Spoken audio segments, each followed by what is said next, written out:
7 കാര്യങ്ങൾ ചെയ്യാൻ ഞങ്ങളോട് നബി സല്ലല്ലാഹു അലൈഹി വസല്ലം തങ്ങൾ കൽപ്പിച്ചു എന്ന് സ്വഹാബികൾ പറയുകയാണ്.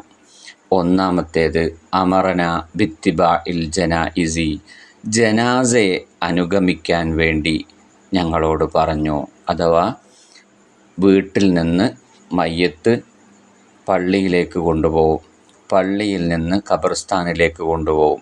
അങ്ങനെ മയ്യത്തിനെ അനുഗമിക്കാൻ, മയ്യത്തിൻ്റെ കൂടെ പോവാൻ നബി സല്ലല്ലാഹു അലൈഹി വസല്ലം തങ്ങൾ ഞങ്ങളോട് കൽപ്പിച്ചു എന്ന്.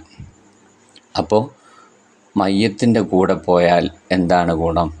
നമുക്ക് ആ മരണചിന്ത നമ്മുടെ മനസ്സിലേക്കും വരും. അഥവാ നമുക്കും ഇങ്ങനെ ഒരു അവസ്ഥ ഉണ്ടാവുമല്ലോ എന്ന ഒരു ചിന്ത ഉണ്ടാവും.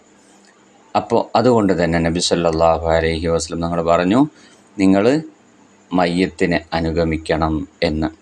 ഇത് ചെയ്യേണ്ടത് പുരുഷന്മാരാണ്, സ്ത്രീകളോട് ഇങ്ങനെ ചെയ്യാൻ പറഞ്ഞിട്ടില്ല.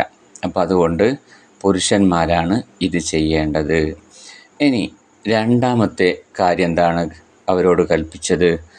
ഇയാദത്തിൽ മരീളി, രോഗിയെ സന്ദർശിക്കണം എന്ന്.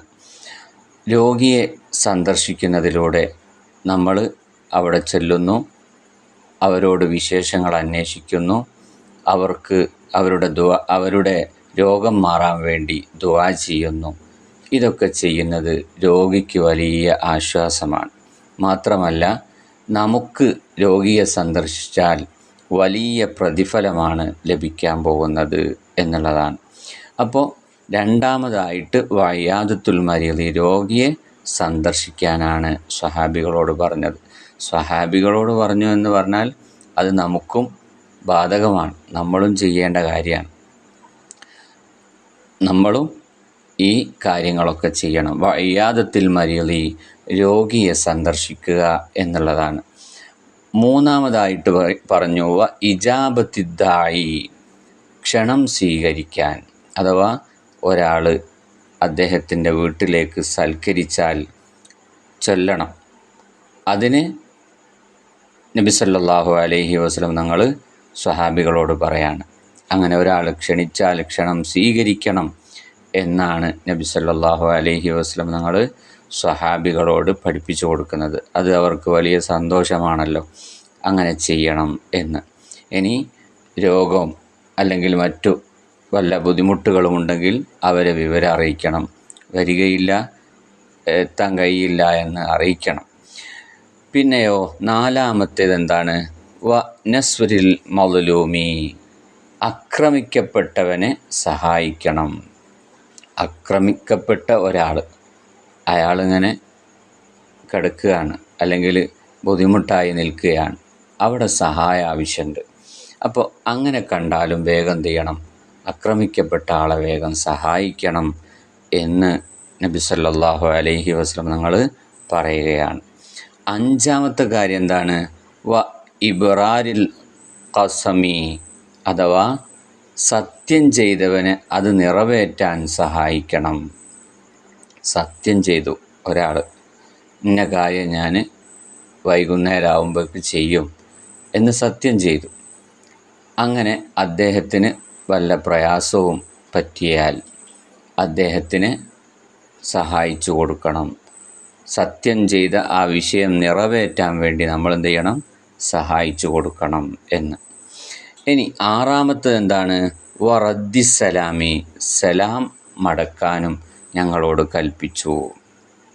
സലാം പറയൽ സുന്നത്താ, പക്ഷേ മടക്കൽ എന്താണ്? നിർബന്ധമാണ്. അപ്പോൾ സലാം മടക്കാനും ഞങ്ങളോട് കൽപ്പിച്ചു. ഏഴാമത്തത് എന്താണ്? തശ്മീത്തിൽ ആത്വിസി, തുമ്മിയവന് നന്മക്ക് വേണ്ടി പ്രാർത്ഥിക്കാനും ഞങ്ങളോട് കൽപ്പിച്ചു. അങ്ങനെ പറഞ്ഞാൽ നമ്മളിപ്പോൾ തുമ്മിയാൽ അൽഹംദുലില്ലാ എന്ന് പറയണമല്ലോ. അങ്ങനെ അൽഹംദുലില്ലാ എന്ന് പറയുന്നത് മറ്റൊരാൾ കേട്ടാൽ അയാൾ എന്ത് പറയും? യർഹമുക്കല്ലാ, അള്ളാഹു നിങ്ങൾക്ക് റഹ്മത്ത് ചെയ്യട്ടെ എന്ന് പറയും.